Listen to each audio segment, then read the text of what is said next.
her master's at RPI, did her PhD at Carnegie Mellon, and worked for NEC Labs for many years, doing formal methods, both foundational work and taking formal methods to industry level scaling practice, for which Professor Aarti was recognized to be the fellow of ACM in 2017. That's what her citation says. And, thank you. Teaches at Princeton, Princeton University currently, where she's been since 2015. And I looked at her publications and best paper awards, and I said, this is too many to list. So, but definitely one of the stellar formal methods researcher. Also sits in the steering committee of A-star ranked formal methods conferences and journals, including CAB and FMCAT. And personally, Professor Aarti Gupta is a strong supporter of the Indian computer science community. We are aware of your contributions to ACM India, serving the committee as reviewers and other things. We thank you for that. And this would be the last in the Samvaad series of lectures on formal methods. Formal methods is an area that cuts across several disciplines. We've had formal methods for verifying floating point arithmetic to cryptographic protocols to operating systems. And now we are going to talk about formal methods for networking. So over to you, Professor. Thank you so much. Thanks for the kind introduction. It's my pleasure and privilege to be here and invited to the Samvaad series. I would have gladly visited earlier, but I'm glad the timing worked out really well. And actually, I'll be visiting Bangalore more often. I hope to visit frequently. So I hope that this is the start of, other visits that I will do. So I was going to just ask how many of your students interested in formal methods are interested in networks, but maybe I'll wait till the end of the talk and maybe I can interest some of you in this stuff. So what I'm going to talk about today is essentially a story of how I started working in network verification after I joined Princeton. Because my work before then at NEC was about verifying circuits, hardware systems. And part of it was because the hardware design industry had adopted formal methods by necessity, because, it's really hard to fix bugs in chips after the silicon has already been fabricated. In programs also, there was interest in applying many of those kind of techniques to program verification. And although program verification is a long-standing, rich problem in computer science, there's been a resurgence of interest in it, primarily because the underlying theorem provers and solvers have become so good at handling large instances that arise when you formulate verification problems and give it to one of these solvers. So here is my story of how I used some of these solvers for now checking correctness of networks. And I don't have to convince you that networks are really important. So for those of you who, like me, might not have known how networks work, actually, I knew it in my undergrad and then I forgot all about it for many, many, many years. This is just a one-slide summary of how networks are designed. So there's something called the network control plane, and this is where a lot of the routing gets decided. And there are classic protocols for routing that people have designed with various things in mind. And these protocols are configured using, in some sense, very low-level assembly code that sits on the routers. So the network is a distributed system, right? All of the routers are talking with each other, and at the control plane, they exchange what are called routing messages with each other in order to determine how to send packets from point A to point B. Once the routing is decided by this control plane, which you can think of as making the decisions about how to route packets, then each router gets what's called the forwarding table, which is a much more low-level sort of description of, okay, if I get a packet that's headed towards this IP, then send it out on this port. So that's what we call the data plane of the network. And then at runtime, the packets are just flowing in through some port, and based on the forwarding table, they get routed to whichever port in the net router and so on. And hopefully they will eventually reach the destination that they wanted to go to. So for the control plane, which is the focus of my talk today, the primary goal is to get traffic from point A to point B, but it's not just the routing. There's security, there is traffic engineering, how to manage the bandwidth and the congestion. There are issues of fault tolerance because it's a distributed system. Any link might go down, any node might go down, and then people want to create backup routes and so on. So that, and of course, they're always interested in minimizing the costs while providing all of the functionality. And especially through COVID, we've still got the mask notification up here. We know all of us depended on networks, all of us depended on Zoom, right? So we really need the fault tolerance, we really need the less congestion and better control and all of that. So how is all this configured? It's done through essentially a distributed program running on every router. Unfortunately, these are very vendor-specific programs. So each Cisco has its own language, Juniper has its own language, and so on. And they're very low level. So you can think of it as assembly. You know, if you had to debug everything at the assembly level, how many of you have done it? Very few. I did it in my BTech thesis, actually. So yeah, that's great. And it's thousands of lines of code which keep accumulating. People are very wary of touching them because if you touch something, change something, things might break, and then all hell will break loose. You know, you will lose customers, you will lose money, and all of that. So network misconfiguration, as you might imagine, is a big problem. And I mean, I don't even have to convince you. Often, almost every week, every day, there's some outage happening somewhere or another. So one of the questions we wanted to ask ourselves is there something that formal methods can do about this? And not just me. Let me first talk about the kind of properties that could be checked by something like formal methods. So the main property that many network administrators are interested in is reachability. You know, can you have packets from point A reach point B? So it might be like a data center network shown over here pictorially, and you want to check whether packets can reach from this node to this node. Typically, these are top of rack nodes, which might have a local other network, subnetwork below it. Another thing that people are interested in, for example, data center networks, is not taking too many hops. So you don't want routing that goes up and then down and then up again, because you should always be able to reach just by going like this. So that's called valley-free routing. Another thing people are very interested in are business relationships. So you don't want to carry traffic for which you will have to pay. So you don't want to actually accept route announcements from your provider. You want to accept them, you know, from your peers maybe, and so on. So there are these customer relationships. So often something that network administrators want to prove is something called a no transit property, where this is the relationship that they don't want to carry any traffic for. So again, back to the design, you can check it at the control plane level, or you can check it at the data plane level. And at the data plane level, actually, that's where a lot of the interest first arose about a decade ago. You might have heard of us techniques who work in this area, something called the header space analysis, Veriflow, and so on. And here what we are doing is we're checking a snapshot of the network. Given the forwarding rules, you just want to check whether these properties hold for the whole network or not. So they're looking at a snapshot for a given packet. Okay, and this was not so hard to do. Of course, it still took time to scale it, but I am happy to tell you that in routine practice, people use formal methods for checking data planes now, and they can easily scale up to the order of 10,000 routers in a network and so on. So on the other hand, control plane verifiers have been a little bit slow to catch on. Partly because here you are not given the routing tables, but you're given these really massive configurations from which you have to first extract some model on which you can do reasoning. And these configurations determine the forwarding rules.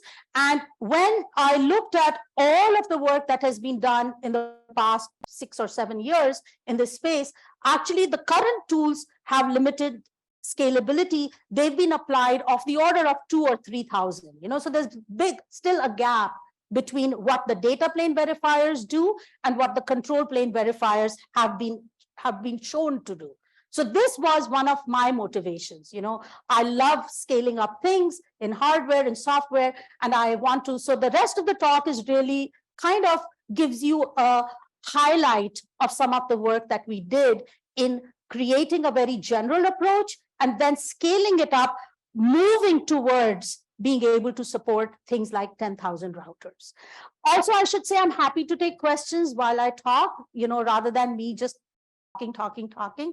I'd rather that you ask for any clarifications as we go on. I'll be happy to stay back at the end also for as long as you want to answer detailed questions. Okay, so any questions on just the general setup? Yeah. So what comes in the way of scaling it? Great question. I will tell you in 2 slides, I think. Okay. And to give you a preview, here we are checking the path of a single packet. And the path of a single packet is independent of the path that other packets take. But in the control plane, it's the routers that are exchanging messages with each other. And what are they doing with those messages? I'll tell you in a second. It's not independent. The paths that are taken for different packets are the same. So I started working on this soon after I arrived at Princeton, and thanks to a PhD student, Ryan Beckett, who was working with Dave Walker, and also Ratul Mahajan, who was at Microsoft Research at that time, we really put together a way to use SAT, which is Boolean satisfiability solvers, and SMT, which is Satisfiability Modulo Theory solvers. I'll tell you in a second. It doesn't matter how they work. The only thing you should know is they use logic. Okay, they use logic formulas in order to formulate the problems. That's the only important thing you should remember. But what is our focus? Our focus was on distributed routing protocols. So all the other things I mentioned, fault tolerance, cost, congestion, I'm going to skip them today. Okay, I'm going to focus on just the routing protocols because in some sense, that's the thing people care most about, reachability and routing. So how does a generic routing protocol work? It's a distributed protocol. So the origin, let's say, this is specific to a particular destination. So we have a distinguished node. So this is a topology represented, network topology represented as a graph. You should think of these edges being the links between routers, and there's a distinguished node called the destination. So the destination or the origin first announces, I have a route to myself. Okay, because it's right there and it's announcing that to everybody. What does everybody mean? It's going to send it to the neighbors. And when any node receives a route announcement, it will process it according to the configurations. So there are things called import policy, which is whether it's going to accept an announcement from someone or not, drop something, or maybe modify it. And then it will select the best route announcement that it receives. Okay, and that's also dependent on the configurations. It's dependent on the protocol that you're using. And after it has chosen the best, it's going to announce that route to its own neighbors. So it's like in every step, you are receiving announcements, you select the best, and you give out the announcements to your neighbors. And if the protocol is well designed, so here, as you can see, after getting the announcement from D, nodes B and C, in this case, the distance is updated from 0 hop distance to 1 when it goes to B and C, and then A will get announcements from B as well as from C. And this one will have a distance field of 2 because it will increment it, it will get it updated. So if the protocol is well designed, then all of these exchanges of messages ultimately reach a stable state. It converges. So at convergence, the network will be in what's called a stable state, which means no matter how many more announcements you get from your neighbors, you will not change what you have selected. And that's a good property to have for these distributed routing protocols. People spend a lot of effort in designing protocols in that way, into showing convergence for them, and so on. So I want you to remember for this little example, after convergence, we will get basically a stable routing tree for that destination, which is shown in the green edges here. Okay, so this is the thing that I want you to take away from the slide, that we are focusing on the stable routing trees that will emerge from the configurations and from the routers essentially running this protocol. And this protocol at a very high level is simply these steps repeatedly till it reaches convergence. So what was our insight? In Minesweeper, the tool which we created that accompanies this work, we leverage the fact that network routing protocols are designed to generate stable paths. That is, the routers exchange messages to make the best choice at every point of time, and this choice at some point becomes stable. So our idea was that we will actually create a logic-based formulation that will capture this control plane behavior in terms of logical constraints, in terms of formulas, in first order logic with some theories, such that the satisfying solutions of the formula are the stable paths in the network. Okay, so for those of you who might have seen work in program verification, you might recognize that this is analogous to program verification, where satisfying solutions of formulas represent a path in the program graph. So I took that analogy and we said we are going to, for the network, create a logical model such that the satisfying solutions of a formula will represent the stable paths in the network graph that will emerge after the control plane has finished doing its work. Okay, so that was our central insight. And I should say that this was quite different.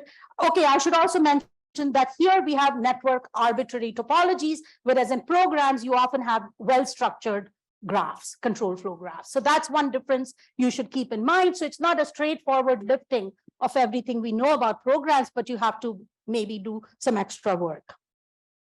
So I just want to point out that this was quite different from the prevailing work that had already taken place in the area of control plane verification, because some of the existing work, just like they did in data paths, they were modeling the routing paths one at a time. Okay, but our idea was that in the data plane, reasoning is done per packet because there is no interference between packets along different paths. Whereas, to answer your questions, Sujit, in the control plane, routing messages along different paths interact with each other because each node has to pick the best amongst all that it gets. So you cannot ignore different paths. You have to actually handle them all. So modeling this interaction can be quite expensive. And so on the other hand, all stable paths share the underlying graph. So what we focused on in Minesweeper was modeling the graphs, not the paths one at a time. That was, in some sense, our departure number one from existing state of work. The second, so the solutions that we wanted will represent stable routing trees or DAGs. Okay, that is like takeaway one. The second takeaway was I had done many times things like state space exploration, where you're computing the set of reachable states. That's what model checking does. And I really didn't want to do it again because it always blows up. There's too many states, especially as you go to larger and larger instances. So one of the lessons for us was don't compute states that result due to exchange of routing messages, because you may also have to worry about all possible interleavings, but perform search on the final set of stable states. Because often we are interested in, after the transients are over, after we have reached a stable state, can I now prove reachability from point A to point B? Yeah.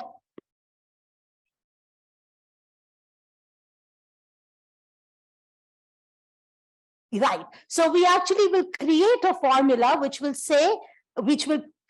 introduce a variable for the solution at a node, and then we will impose that is equal to applying the best criteria over all the other nodes and neighbors. It's really captured in our constraints, which are recursive in some sense. There is no objective function. We are really trying to check correctness of whether really what I'm going to show you in a few slides is I want to check if there is a solution that is stable, does it violate some property?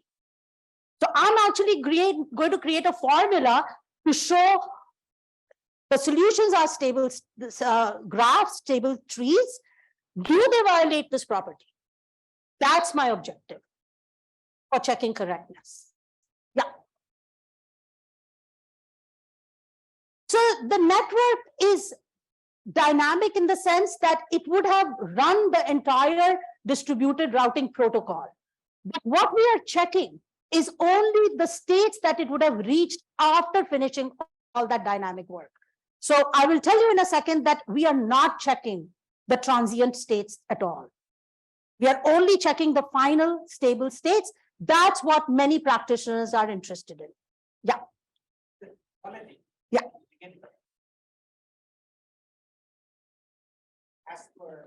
It is as per whatever is given. It's part of our model, you will see in a second. Okay. So one of the lessons for us from using a technique called model checking, which does exhaustive exploration, and a technique called bounded model checking, which doesn't explicitly compute the set of states, but converts it into a Boolean formula, was that SAT solvers, SMT solvers, these solvers that solve the search problem are actually much more scalable than solvers that compute the set of states iteratively. So that was our lesson, again, from model checking versus bounded model checking, that we wanted to convert this into a search problem over the state space of the final stable states, for which we can use modern Boolean satisfiability and satisfiability modulo theory solvers. Often this scales much better than computing set of states iteratively. In fact, I hope to show you by the end some graphs which give some numbers for how much more scalable these are. But like I said, this will not allow you to reason about the transient states. Okay? But we are capturing the transient and dynamic behavior of the model, leveraging the fact that it will ultimately result in some stable state. We don't know what it is. That's not given to us. That emerges from the formulas which capture all of the logic that happens. So I'm not going to spend too much detail. Yeah.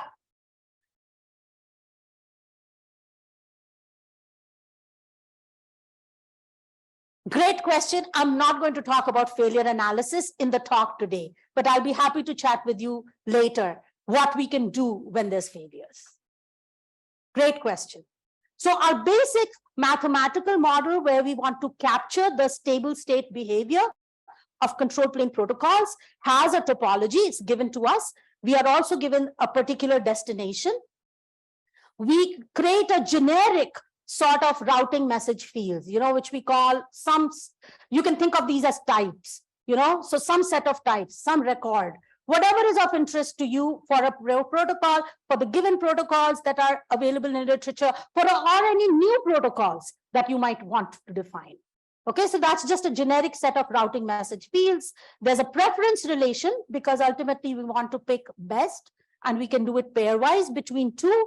And then there's a transfer function, which is how a routing message gets updated when it goes from one router to another. So remember in my example, I'd shown you how going from D to B, the 0 becomes 1. So that's a +1 that an update will happen in the transfer function. And there's also an initial value that we capture because each node might have some initial values of the routing message fields. So this is what we call a stable routing path or an SRP model.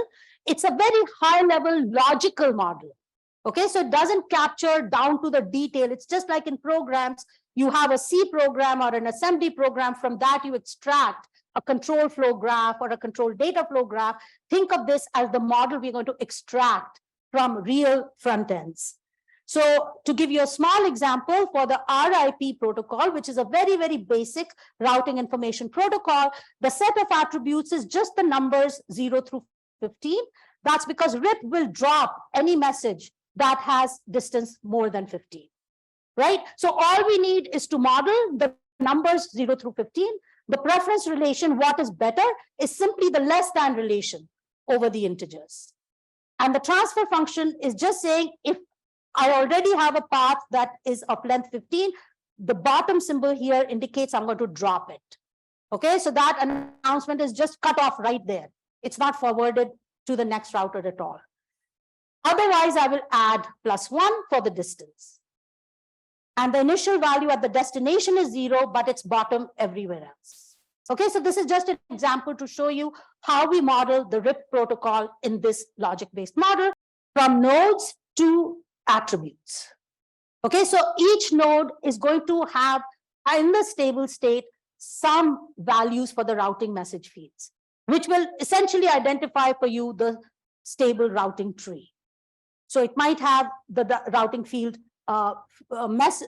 field values. It may also say things like which neighbor provided me this, because that's what I will need to reconstruct the stable routing tree. And we will say that an SRP solution is locally stable if each node has the best attribute transferred by its neighbors. So this is the equation we are going to use to capture, because now we posit that there's a solution at each node, and we create recursive equations to say that this is a solution of the best applied to all of its neighbors. And if there's a solution to it, then we know that it is a stable solution. Yeah. No, for a given destination. So it is per destination. Destination D is distinguished here. For all destinations, it would be harder to do.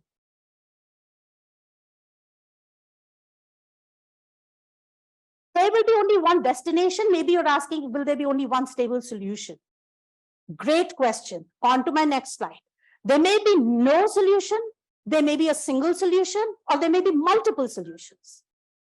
And actually, this was work I found later, which had already been done in the networks community, called the theory of routing algebras. And that theory is very similar. I won't go into the details, but they have proved that there exists a stable solution if the transfer function is monotonic. And there's actually a unique stable solution if the transfer function is strictly monotonic. So we actually ended up using some of those theoretical results to say this is a good way to go, because most of the time people are interested in actually creating stable solutions that are unique. So they try and actually create transfer functions that are strictly monotonic. The caveat is that BGP, Border Gateway Protocol, which is used very popularly all over the internet, people use it also in data centers, is actually not strictly increasing. And so it can have multiple stable solutions. The beauty for our tool is that Minesweeper will implicitly check all of them, because we create a symbolic formulation. Yeah. What does it mean for? Well, for example, if so if it is, for example, things like increasing path. So what monotonicity means here is that if a path is extended, it's going to be worse than the path you had before. So it's easily satisfied for things like RIP, where the distance gets updated to 1. But somebody could create a non-monotonic thing by just arbitrarily configuring a router to do something weird. We don't want to do that in practice, but it could happen because of bugs, and in fact BGP, the reason it's not strictly monotonic is because you might have equal things, and sometimes that is broken with the time of arrival, for example, which we don't model. It's non-deterministic. There is monotonicity there. Exactly. And actually, because of monotonicity, there's existence of those fixed points. And it's a familiar story, right? Abstract interpretation and program graphs. I was so happy to see this in the networking community. They were not aware of abstract interpretation. They had developed this all on their own. And Sobrino is the one who actually started this back in 2005. And I met one of his colleagues and complimented, the work. It's really beautiful. Yeah. I only got to see this after we had started working, because we started digging through some of the references, but it's really nice. And it's amazing, things like abstraction, monotonicity crop up everywhere. In fact, I was giving this talk at MSR, and one person who's working on stochastic gradient descent of some kind in a distributed fashion, wanted to know, the references for this because he's trying to prove convergence. So it might show up there too. Yeah.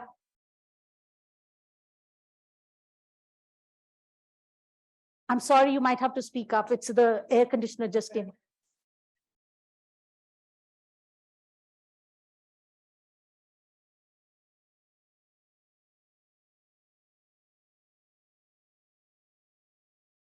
It is applicable to whatever you can model in our routing algebra and in our SRP.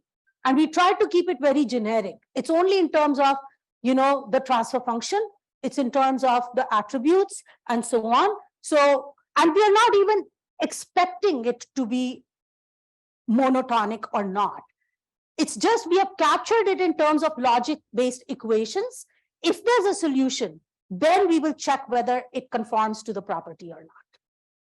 Okay, so I will, tell you in a second what we are actually doing. So actually write the next thing. So now we've got this theory of algebra routing. We've got this model SRP, which takes a given topology into account.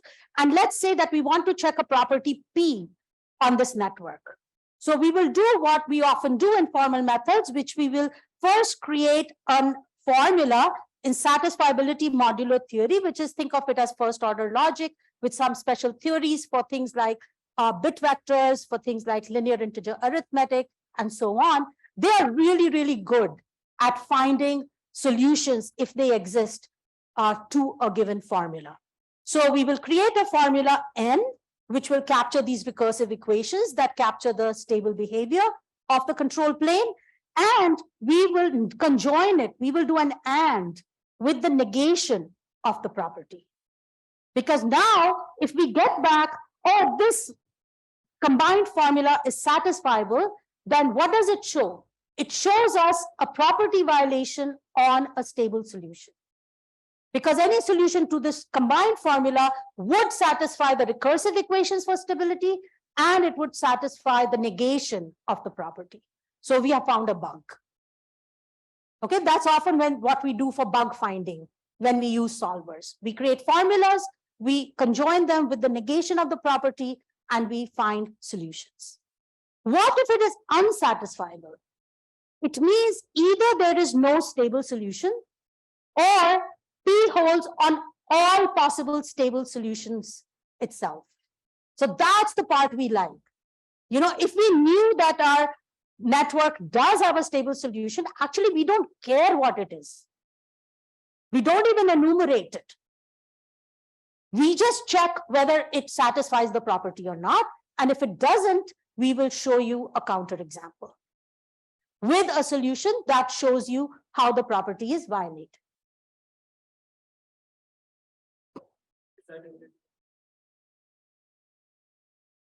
So because it's a finite set of network routes, there's no decidability problem. How efficiently you can do it, if you stick with the theories that are supported by SMT solvers, well, you're in good business. I think the question is, how well will it scale? Right? And I'm going to just show that to you in a second. But the point I wanted to make is that at least our theoretical foundation was trying to keep it very general, be supportive of any property that you can express in a formula, be supportive of any protocol that you can express in our logic-based model, and then we are in business, at least in terms of trying to check it. Okay, that's in some sense the most important takeaway from this approach.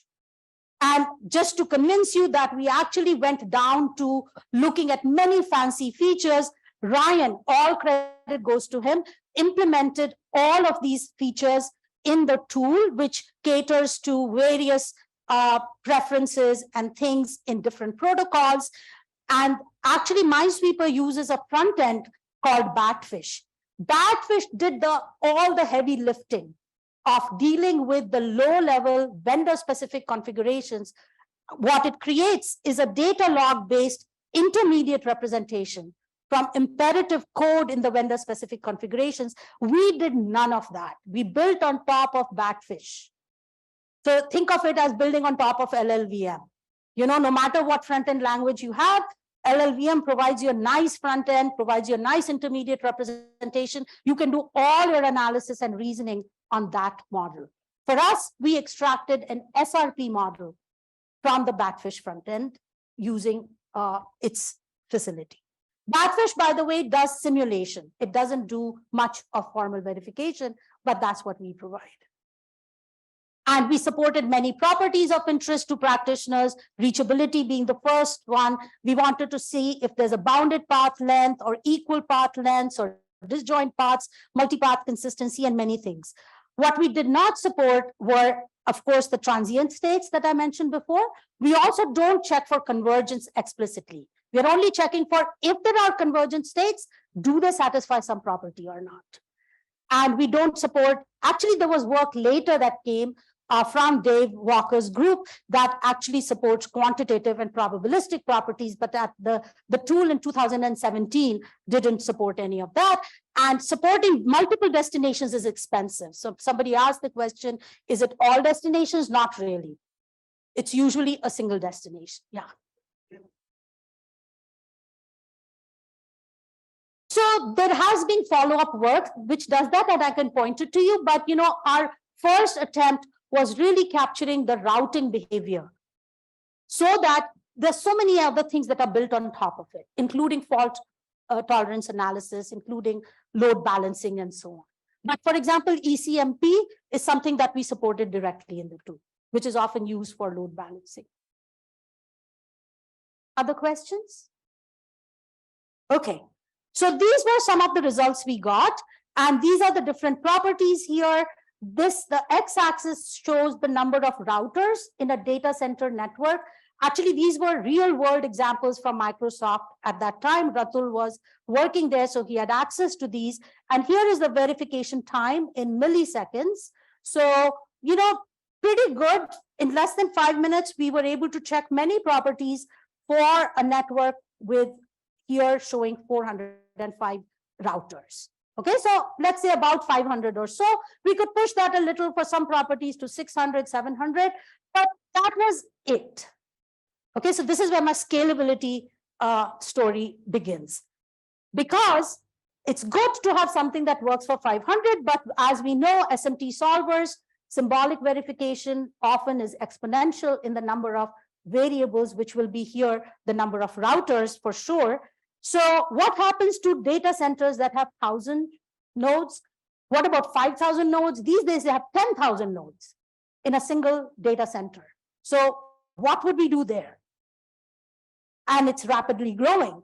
So one of the first things we did the very next year was to use our symmetry-based ideas.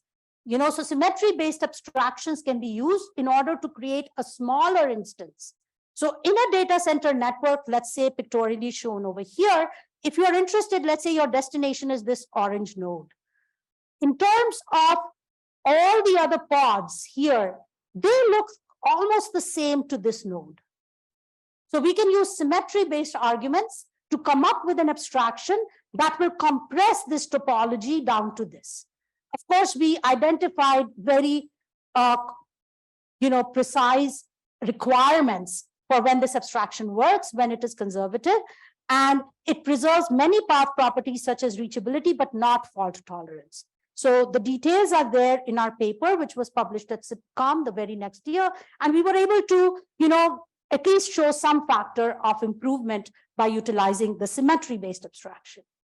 But what if there is no topological or policy symmetry? Often data centers have a lot of topological symmetry, but because of policy, because of the individual decisions of the different nodes, they may do something slightly different from the other. So often in practice, that might get broken. The symmetry assumption might get broken. Actually, we didn't assume, we would check whether there's symmetry or not, but that might just tell us, oh, there's no symmetry, in which case we don't have anything to fall back upon. So the next thing we did was we created abstractions of the routing fields. And this was borrowing ideas from abstract interpretation, which also creates data abstractions and lattices and so on. And remember, we already have these monotonic functions, transfer functions. So if we combine that with abstractions on the routing messages, we can hope to do better. So our work published at POPL 2020 did exactly that.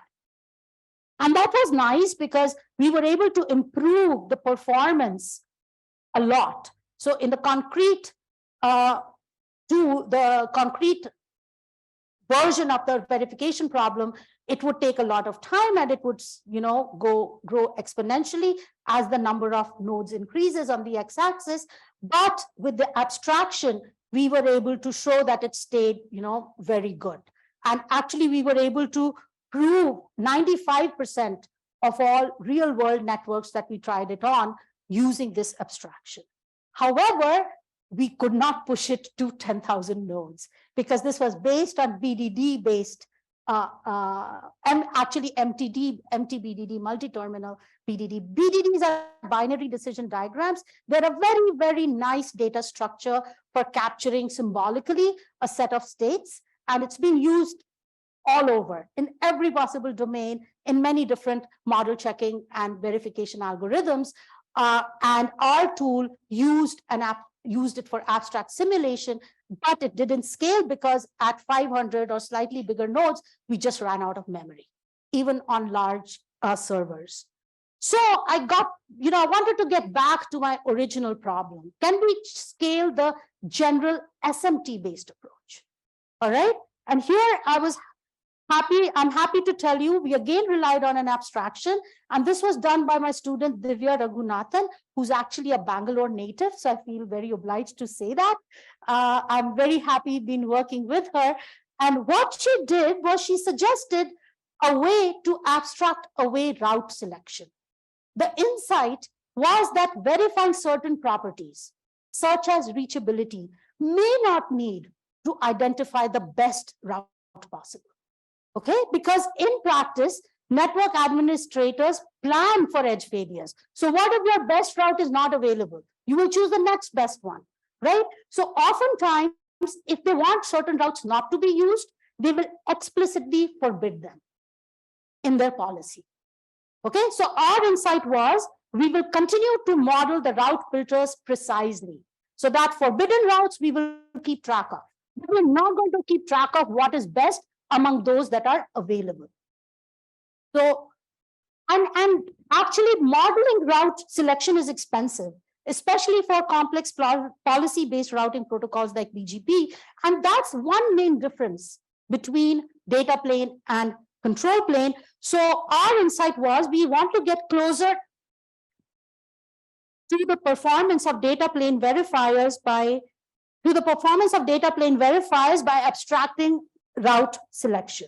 So our key idea was that we would choose non-deterministically any route that is available. And non-determinism is often used in verification a lot in order to create a higher level abstraction or to create a smaller abstraction, because each router can now non-deterministically choose one of the routes received, any available route, not necessarily the best. And some route announcement fields can be abstracted away, so that will give us a smaller formula. And we will be able to perhaps scale this to larger things.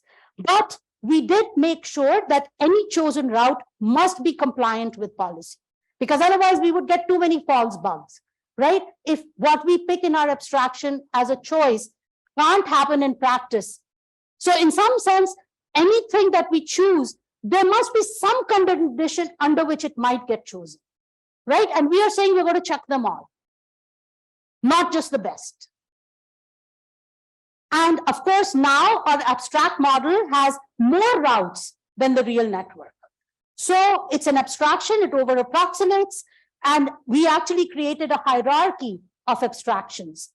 So by partially modeling route selection. Question? So what about those Yes.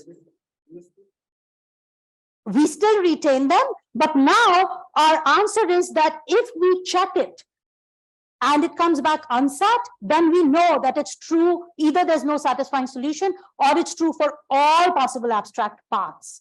But if it comes back satisfiable, it's the usual CGAR thing. right? That the counterexample may be spurious. And then we have a system actually of doing refinement based on the counterexample. And that's described in our paper, which was published at FMCAT.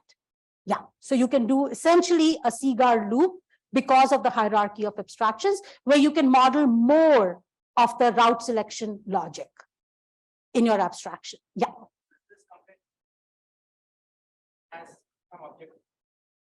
So this is no comparison. We can just model OSPF. What we are going to show you is what kind of stable states OSPF will reach and what kind of properties you want to check on those solutions. So in fact, OSPF is one of the many route protocols that we model in because it's used by a lot of WANs and things like that. Yeah, totally. Yes. No, we are not. We are just imagining that I can choose anything that's available to me, and I will make that choice consistently in the stable state. I'll show you in a second. Okay. And what we developed now was a tool where we basically took this abstraction. And one thing that I'm not going to tell you about is we also included a different SMT encoding. So in the different SMT encoding, we used a tool called Monosat, which has a graph solver. So it's like a special theory solver, which can check for graph properties by doing some graph-based processing, instead of doing them only in the formula. So at the highest level, we wanted to see whether a SMT solver with the graph theory support can do better than, for example, Z3, which did not have a graph theory solver at that time. We just used the standard default for it. So our tool actually can either use the abstraction or not, and can either use graph theory support or not. So I will show you some results where we did the evaluation relatively on whether the abstraction helps or not, or whether the graph theory solver helps or not. So there are 4 settings in our experiments, with and without abstraction, with Monosat, or with Z3. So here are some, okay, I should tell you just very quickly what benchmarks we used. So we used a lot of data center examples with a fat tree topology, which is a commonly used topology. These are synthetic benchmarks with a parameter K, where the number of nodes ranges from 125 to 37,000. We could have gone more, but I'm saying 37,000 because I'm going to show you a result that we could actually solve that. And we also created many wide area network examples also with real world topologies, not just the fat tree, which is very symmetric, very structured in a data center, but just what topology zoo is a good benchmark set for networks, which we annotated with business relationships. And there were also BGP stream examples, which come from internet actually breakdowns. And there's again a CAIDA AS relationship data set that comes with it. So we created benchmarks. By the way, if anybody's interested, all these benchmarks are publicly available. One of the things we struggled with, we had a nice tool, but no benchmarks, because we were, the Microsoft proprietary benchmarks we didn't have access to at the time that we did the Minesweeper work. So Divya had spent, quite a few weeks and months really creating some of these benchmarks. But I'm going to show you the results for the valley-free property that I had shown you in the beginning. It's a very important property that Microsoft developers want, network administrators want, and it's implemented using something called the community attribute of the BGP protocol. So the BGP protocol allows you to use community attributes to implement policy-rich routing. And so here it uses just 2 bits per router in order to implement the policy that there will be no valley-free paths. So we want to check that property, and we want to check reachability under that policy. So here are some of our results. And here again, you can see the x-axis is the number of nodes. I'm so happy to report that we were able to push this to 37,000 nodes. My previous graphs showed up to about 500 nodes or so, and almost an order of magnitude improvement there was phenomenal. I mean, I worked in this field for a long time, and it takes a lot of many things together to sometimes get a single order of magnitude improvement. And here, actually, we were able to show. So the dark blue here is using the abstraction and using the monosat solver. So with the graph theory support and the abstraction, we were able to show reachability on a data center network with FOT3 topology of 37,000, about 37,000 nodes. Z3 did a little bit less, but still it went up to about 15,000, I think 12 or 13,000 nodes. And these are the two darker colors with the abstraction. The lighter orange is for Z3 without the abstraction, and the light blue is again with monosat, but without the abstraction. So in all cases, in all cases, abstraction really gave us a big boost. Yeah. And when we checked, so this was for checking reachability. For checking the value-free property, we didn't quite make it go up to 37,000, but this is a more complicated property, but we were able to check that still going up to about 6,000 nodes. And as you can see, you know, Z3 and monosat are quite competitive with each other. So this may need more investigation. We are not quite sure where one does better than the other. I think for reachability, because the graph theory solver supports monotonic predicates, and reachability is a monotonic property, we were able to leverage that really nicely for the property. So abstract settings verify both properties without any false alarms. So you asked me about practical. What was interesting is that in data center networks, people design the routing policy in a way that by taking the second best, third best, any available route, we never got a false alarm. And I think that goes inherently, in some sense, to the design objectives of these networks. So our abstraction was very well suited for it because we captured something that the practitioners actually designed into how they configure. And abstract mono was able to verify reachability with 36,980. Okay, I lied. Not 37,000, 36,980 to be precise, in 40 minutes.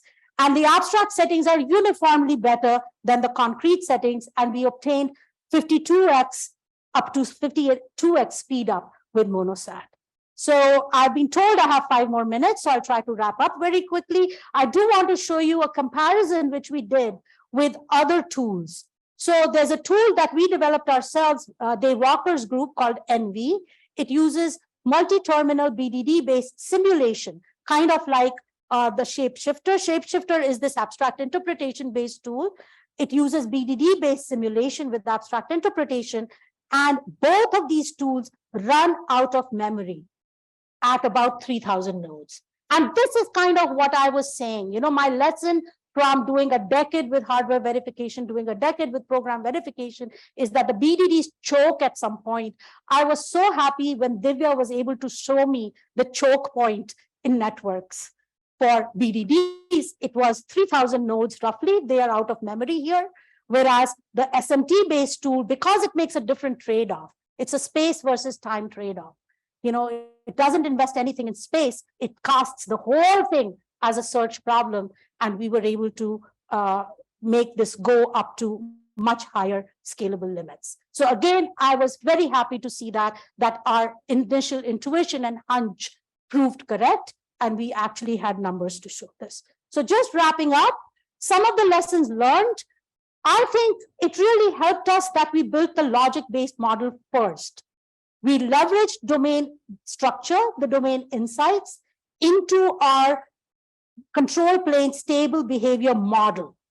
And then we were able to utilize the SMT technology, the solvers technology, all of the good stuff that the formal methods community has been doing for the last 20 or so years very effectively. But it took us, you know, these two departures that I mentioned, which were different from how other people were attacking this problem.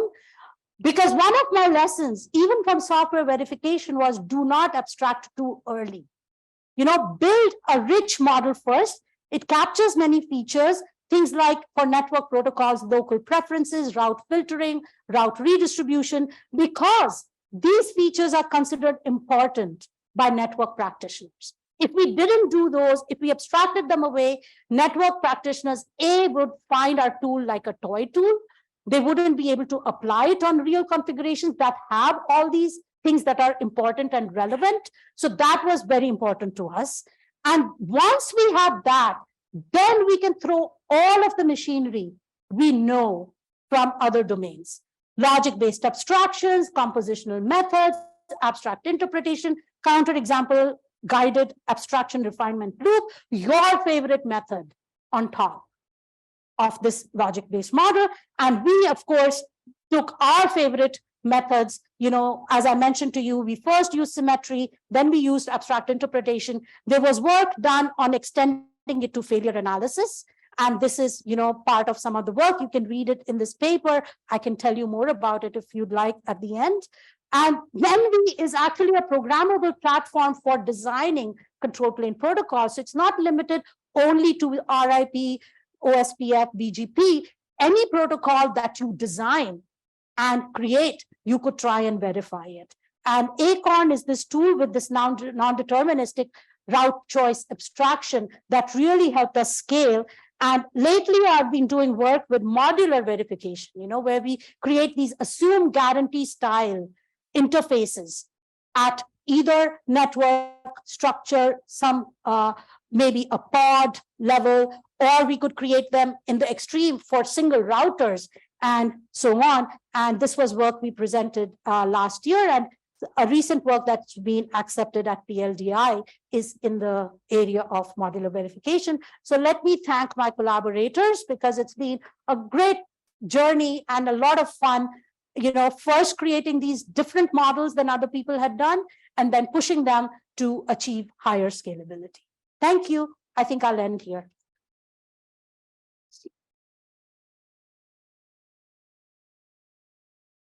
There are some anomalies. Correct. There is no convergence which can be. Correct. And traditionally, what book says is a side say an infinite cost. So particularly, and that probably leads to convergence. Correct. Correct. So does Minesweeper take care? No. Minesweeper can come into play once that external party has changed something, and now you want to check the new solution that I'm going to create. Is that at least good enough? Okay, but my future research and my current research is focusing on those kind of problems, because again, you can't hope to solve all of the problems in one go, right? You need, in some sense, to build good utilities, which you can then combine with other methodologies and other practices in order to do that. Great question. Yeah.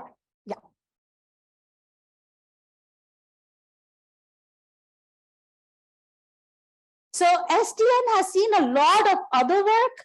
Actually, what I talked today about is just legacy distributed systems. SDN, there's actually a ton of work that was already done, so we didn't want to go that. I mean, in SDNs, because the control plane, the controller is involved in everything, there's actually less of a problem about control plane verification, right? Because in fact, a lot of the data plane work came in the context of SDNs, because they could assume that the controller is taking care of the routing. It's giving all those rules to each individual router. Now check whether the forwarding tables are okay or not.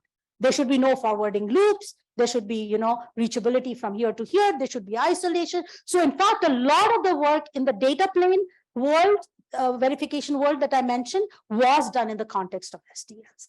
Now what people are doing things like, there was something called like blast shield, where they're talking about having fault tolerant controllers. So not having a single controller, but having 4 or 5 controllers, each with a global view, but controlling only a section of things.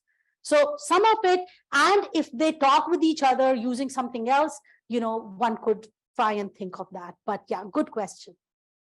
I hope that answers. Yeah. Yeah.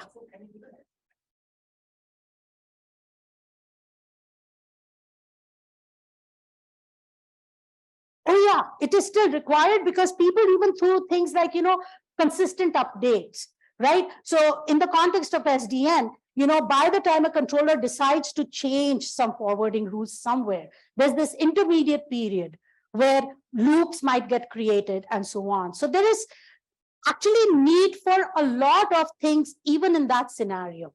So I would not say that the need has reduced because people will still need to check that. It's just that it happens at different time scales, right? Because the data forwarding snapshot stays on for some time. The control plane decisions stay on for longer, right? And there's actually, the other thing I would say is that now, because of programmable switches, you might talk about doing some control stuff in the data plane, right? With the P4 language and packet processing applications and so on, there might be opportunities to do some runtime monitoring of things like routing and so on in the data plane itself. And it also, P4 gives you the opportunity to do some combined control and data. So there's no dearth of interesting and rich problems to solve. Yeah.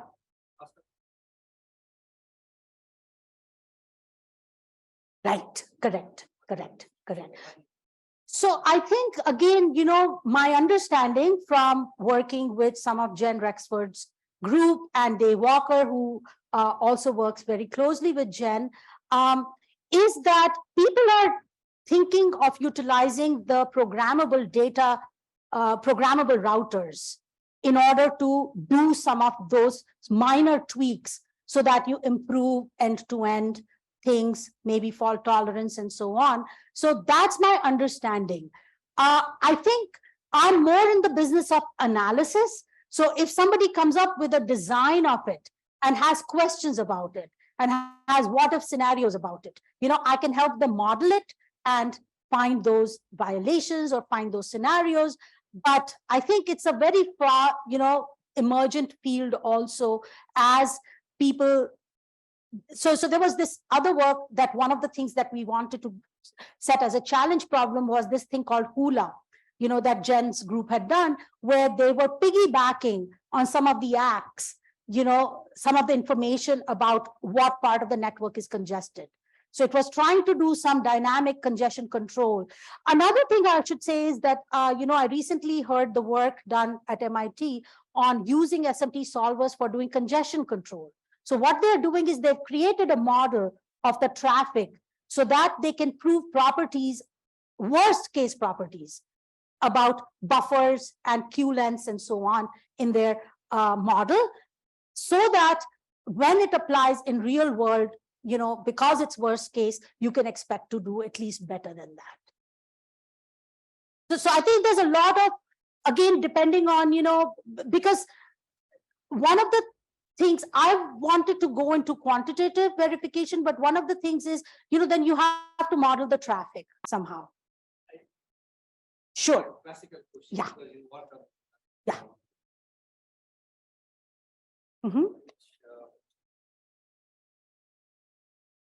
Right.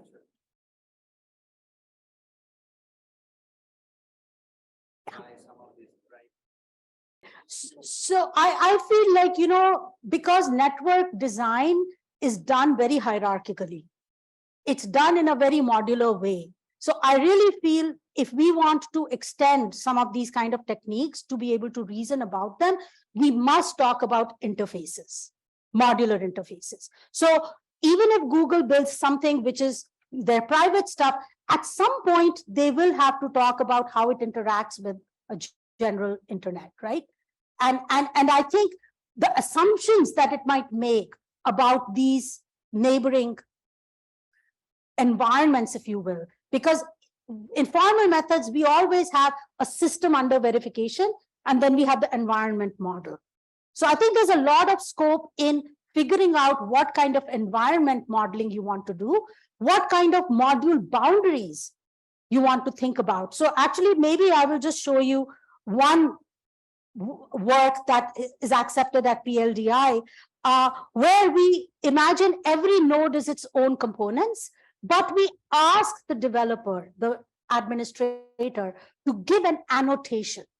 So it's like classical program verification. You want the verifier or the practitioner to supply us with the assumptions they believe to be true, but we will check them. So we won't trust them completely, but we will check that they hold. And we will check that in an interactive way. So our timepiece verifier here, we create a formula AXT which over approximates the set of routes that a node X produces at time T. So we will expect a private network designer to give us that kind of an interface. And then we can check if given these interfaces for all the different entities that you want to keep under your scope, does it hold? And we check that using induction.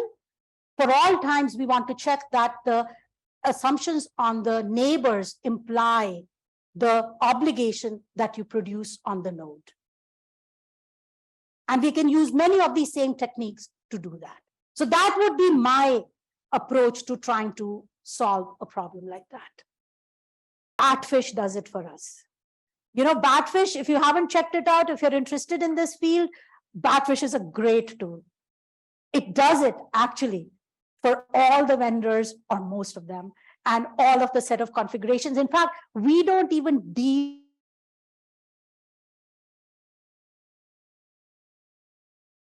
I can see the Japanese influence in the christening of your tools that you have developed. Actually, bonsai didn't even come from me. Ratul is our namer in chief.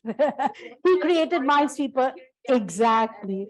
I think bonsai inspired the rest of the students to do origami, kirigami. But yeah, I mean, I'm happy to always utilize and advertise my Japanese connection. Right. Yes. Indeed, indeed. Thank you so much.